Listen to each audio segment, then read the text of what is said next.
মাগো মা, সারা জীবন হুজুরেরা চিল্লিয়া চিল্লিয়া কইছে সন্তানকে ধর্মীয় শিক্ষায় শিক্ষিত করো, কিন্তু তুমি তো শুনলা না। সন্তানকে জাগতিক লাইনে শিক্ষা দিলা, সন্তানকে জাগতিক লাইনে শিক্ষা দিলা। আজ তোমার সন্তান বড় শিক্ষিত হইছে, ওই বরিশাল মেহেদিগঞ্জের বড় অফিসার হইছে, বড় একটা চেয়ার পাইছে। আলেম গড়ার কারিগর, মুফতি মুহাদ্দিস গড়ার কারিগর, যোগশ্রেষ্ঠ একজন আলেমের সাথে বেয়াদবি করে ফেলছে। মা গো, তুমি মনে কোনো কষ্ট নিও না।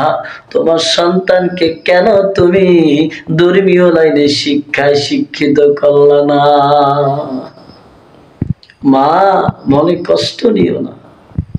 তোমার ছেলে বুঝে না, তোমার ছেলে অবুঝ, তোমার ছেলে শিক্ষিত হয়েছে ঠিক, কিন্তু তোমার ছেলে এখনো অবুঝ রয়ে গেছে, কারণ তোমার ছেলের মধ্যে ধর্মীয় জ্ঞান নাই।